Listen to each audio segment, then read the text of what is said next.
Hello दोस्तों, आपका इस आईएएस सर्वोदय में स्वागत है। जैसा कि आप लोग जानकारी है कि कल जो न्यूज़ में ये चल के आ रही है कि अभी आगामी जो आपका एग्ज़ाम है बिहार शिक्षक भर्ती फेज़ 2, इसमें ये बोला जा रहा है कि 150 नंबर का आपका अब होगा। पहले क्या था कि एक पेपर आपका लैंग्वेज था, एक पेपर आपका जीके जीएस का जो या दूसरा पार्ट था। जैसे कि मान लीजिए 68 में फर्स्ट पेपर लैंग्वेज था, सेकंड पेपर में आपको 68 में जो भी एसएसटी लैंग्वेज या साइंस में है उसका 80 क्वेश्चन, ये 120 क्वेश्चन ये आता है। अब क्या होगा, कहा जा रहा है कि 120 तो यही रहेंगे, इसमें 30 क्वेश्चन और ऐड हो जाएंगे लैंग्वेज, जिसमें कहा जा रहा है लैंग्वेज में पास करना अनिवार्य है। तो इस बात को आप देखेंगे कि दो पेपर के बदले एक ही पेपर कराया जाएगा जो 150 का होगा। जैसे कि 2 दिन हो, जैसे अभी एग्जाम जो फर्स्ट पेज लिया गया है उसमें आपको एक दिन था आपका 120 क्वेश्चन का, फिर एक दिन था आपका लैंग्वेज का था, जिसमें हिंदी और इंग्लिश दोनों था। इस बार क्या होगा, यही पैटर्न को आप 150 में कन्वर्ट कर, जैसे कि आप सिंपल अगर आप सिविल सर्विस देते हैं बीपीएससी का, उसमें आपको 150 का पेपर होता है, उसी तरह से यहाँ भी आपका 150 कर दिया जा रहा है, चेंजेज लाया जा रहा है। ठीक है। उसके बाद दूसरी बात अगर देखा जाए तो आपको इसमें एनसीईआरटी बेस पढ़ना होगा। शॉर्ट मेथड अपनाने से कोई फ़ायदा नहीं होगा। ठीक है? हम लोग की ये प्रयास होगी कि 6 to 10 की जितने भी साइंस का एनसीईआरटी हो, वो साइंस पूरा कवर कर दिया जाएगा एनसीईआरटी का सेशन में।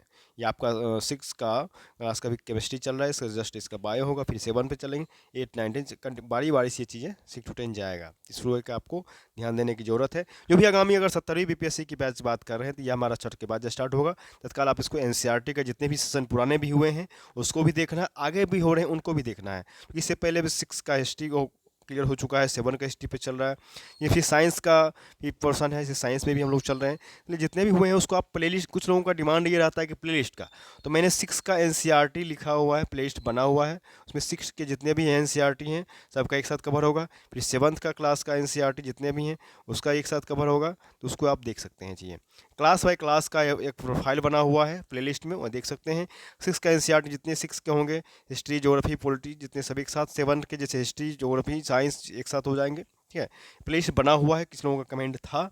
और आप लोगों से एक गुजारिश रहेगा कि जिस तरह से हम लोग को सम्मानित करें, ताकि मान लिया जाए हमें भी आगे मोटिवेशन प्राप्त हो। इस तरह से अगर देखा जितना हो सके आप शेयर और सब्सक्राइब जरूर करने का प्रयास करेंगे, और वीडियो को जितना हो सके आप शुरू से लाता जरूर देखें। जी, आपको जितना दिया गया है, जितना आप उसमें समझ में अगर करते हैं चीज़ों को, तो आपको वहाँ एग्जाम में परेशानी कम होगी, क्वेश्चन की चीज़ों को समझने में भी आसानी मिलेगी। ठीक है, इसको आप जरूर देखनी चाहिए।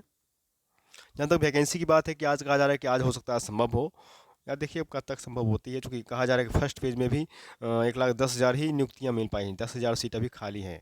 उनको बोला जा रहा है कि आप जल्द से जल्द इसको, अगर आप ज्वाइनिंग या काउंसलिंग नहीं करवाते हैं तो 5 दिन का समय दिया गया, 7 तारीख के बाद फिर इस पर डिसाइड करेगी आयोग, इस पर विचार करेगी क्या करना है, वैकेंसी लाना है या उसको फिर सेकेंड फेज की मान लीजिए रिजल्ट भी आती है तो उसमें फिर ये ऐड कर दिया जाएगा। 10 से 15 हज़ार का हो सकता है कि ये सेकेंड फेज की वैकेंसी मतलब जो है सो वेटिंग लिस्ट जारी हो, जिसमें जिनका 1-2 नंबर से नहीं हो पाया था उनको मौका मिल सकता है इसमें।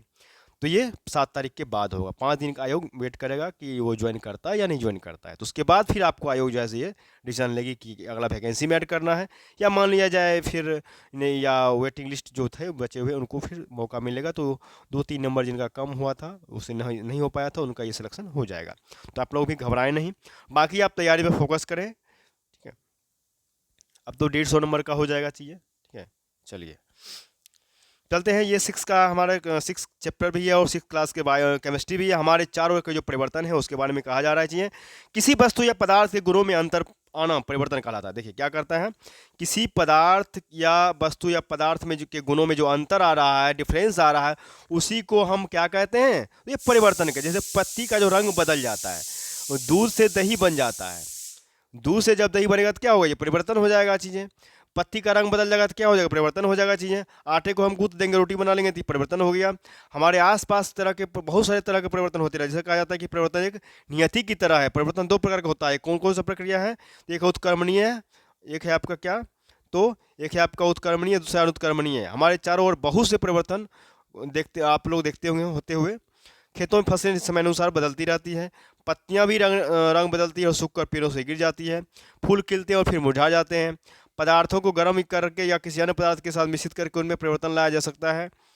देखिए आगे उत्क्रमित, देखिए अंडा है, इसको वो ये कच्चा है, इसको बॉयल करेंगे तो इस तरह बन जाएगा, ये भी परिवर्तन हो गया चाहिए उत्क्रमित। जब किसी परिवर्तन को उल्टा किया जा सकता है या उत्क्रमित किया जा सकता है तो उसे उत्क्रमणीय परिवर्तन कहते हैं। जैसे बर्फ का पिघलना, कागज को मोड़ना, पानी से भाप बनना, मतलब परिवर्तन किया जा सकता है। जो नहीं किया जा सकता, जैसे सीमेंट को जमने के बाद क्या होगा, सीमेंट को जमने के बाद क्या होगा, उसी अवस्था में नहीं और ना ही कुछ और परिवर्तन, इसमें कुछ परिवर्तन किया जा सकता है, जबकि कुछ में परिवर्तन को उत्क्रमित नहीं किया जा सकता। उत्क्रमित परिवर्तन ऐसे परिवर्तन जिसको पुनः अवस्था में लाया जा सकता है, जिसको पुनः हम दोबारा फिर अवस्था में ला सकते हैं। जैसे आटे को लोई को बेल कर रोटी बनाती हुई, इससे पुनः कोई भी परिवर्तन नहीं किया जा सकता है। प्रसाद, जब कोई वस्तु गर्म होने से, जब कोई वस्तु गर्म होने से फैलता है या पिघलने लगता है उसे प्रसार कहते हैं।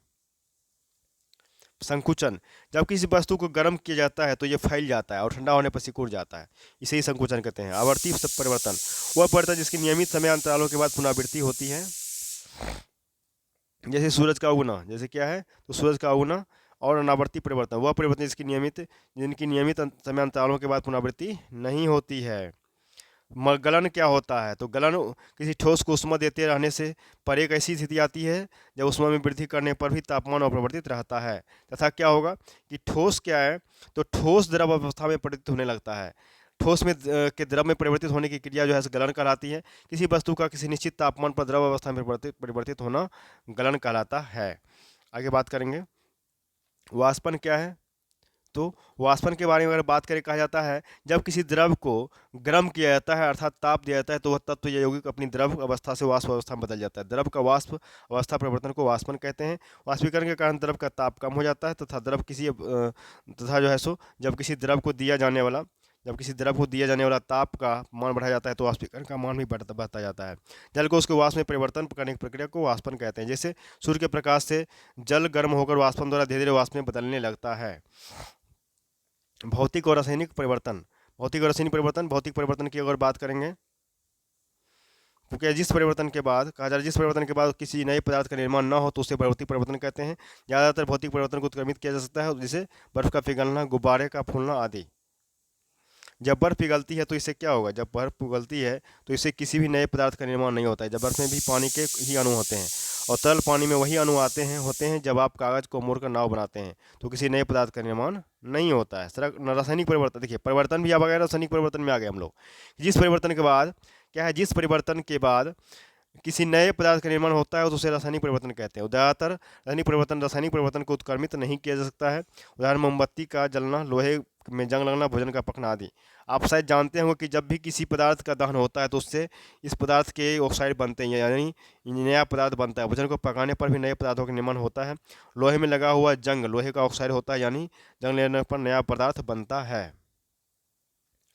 आगे है पदार्थ के परिवर्तन के कारक क्या क्या होंगे, तो पदार्थ के परिवर्तन के कारक, परिवर्तन के बहुत सारे कारक होते हैं, जिसमें से कुछ नीचे दिया, जैसे बल, ये भी परिवर्तन का कारक का में ही आएगा। बल के कारण क्या होगा, बल के कारण कुछ परिवर्तन भी हो सकता है, तो क्या होगा, तो बल के कारण भी कई पदार्थ में परिवर्तन होते रहते हैं। जैसे कि आप बैलून में जब हवा आते हैं तो हवा से उत्पन्न हुआ बैलून क्या होता है, बल लगा के फूल जाता है, बैलून को फुला जाता है। जब कोई कुम्हार मिट्टी की कोई लोई बना पर बल लगाता है तो वह उसको लोहे को सुंदर आकृति प्रदान करता है। जब कोई लोहार लोहे पर हथौड़ी से प्रहार करते, मतलब लोहा पर जो हथौड़ी से प्रहार करेगा तो क्या होगा, लोहे की आकृति भी बदले, भी एक तरह का परिवर्तन है। जब जब तुम्हारी माँ बेलन से आटे की लोई पर बल लगाती है तो उसे लोई से रोटी बन जाती है, भी एक तरह का विशेष प्रकार का परिवर्तन है। अब आ जाएगी हमारी बात उष्मा पर। उष्मा से भी कई तरह का परिवर्तन होता है। जब बर्फ को सामान्य तापमान पर रखा जाता है तो वह बर्फ पिघल जाती है। जब मोमबत्ती को जलाया जाता है तो उसके कारण निकलने वाली उष्मा से मोम पिघल जाता है। उष्मा के कारण हम भोजन पकाते हैं और लोहार नए औजार बनाने के लिए लोहे को लाल होने तक गर्म करता है ताकि उसे लोहे को आकृति देने में सहूलियत हो। एनसीईआरटी, ये आपको सोल्यूशन आ गया, चैप्टर का सोल्यूशन आ गया हम लोगों का। क्या जब आप जलमग्न इलाके में घूमते हो तो अपनी पोशाक को मोड़कर उसकी लंबाई कम कर लेते हैं, क्या इस परिवर्तन को उत्क्रमित किया जा सकता है? हाँ, इस परिवर्तन को उत्क्रमित किया जा सकता है क्योंकि यही उत्क्रमित होने वाला परिवर्तन है। अकाएक अचानक आपका प्रिय खिलौना गिर कर टूट जाता है तो आप कहते हैं इस परिवर्तन को नहीं चाहते थे, क्या यह परिवर्तन उत्क्रमित किया जा सकता है? हाँ हाँ, क्योंकि उत्क्रमित, हाँ नहीं, इसे उत्क्रमित नहीं किया जा सकता है। इसको आप देख लेंगे चाहिए, इस तरह के कुछ क्वेश्चन हैं। क्या है, रात्रि, ये क्या क्वेश्चन है, रात्रि में एक सीमेंट की बोरी जो कि खुले मैदान में रखी हुई थी, वर्षा के कारण भीग जाती है, अगले दिन तेज धूप निकलती है, सीमेंट में जो परिवर्तन हो गया उसे उत्क्रमित कर सकते हैं। देखिए, पानी के कारण सीमेंट कठोर हो जाता है और इसकी संरचना बदल जाती है, चूंकि यह एक रासायनिक परिवर्तन है जिसे उत्क्रमित नहीं किया जा सकता है। तो यहाँ तक हम लोगों ने आपको अगर देखा जाए तो छठा चैप्टर है 6 क्लास के साइंस का जो केमिस्ट्री में आता है उसको हम लोगों ने डिस्कस किया आप लोगों के सामने। आप लोगों का एक ये कार्य है या होमवर्क है या एक हमारे हम लोग की तरफ से एक जिम्मेदारी है कि आप लोग में जितना हो सके आप इसको शेयर और सब्सक्राइब जरूर करें। एक तरह से ताली बजाने के आप किसी को अगर सम्मानित करते हैं तो वही लाइक सब्सक्राइबर हुआ, इसको आप कर सकते हैं चीज़ जितना हो सके आप इसको शेयर सब्सक्राइब जरूर करें। और जितने भी सेशन इससे पहले भी हैं उसको भी जरूर देखने का प्रयास करें। तो आगामी अगर आप सिक्स में बैठना चाहते हैं, देना चाहते हैं तो ये बहुत आपके लिए फ़ायदेमंद साबित होगा। इसलिए जो भी तैयारी करना शुरू कर रहे हैं तो उनके भी बेहतर साबित होगा, ठीक है। और बहुत जल्द हम लोग का छठ के बाद, क्योंकि अभी तो 69 का पीटी का रिजल्ट आने वाली है, इसके बाद आपको जस्ट 70वीं का बैच आपका बहुत जल्द देखने को मिलेगा। ये चीज़ें बेसिक से ये चीज़ें कंटिन्यू चलेगी, तो इसको देखेंगे, ठीक है। चलिए ठीक है, हम लोग जब बहुत जल्द फिर नेक्स्ट सेशन में मिलते हैं, तब तक के लिए बहुत बहुत धन्यवाद।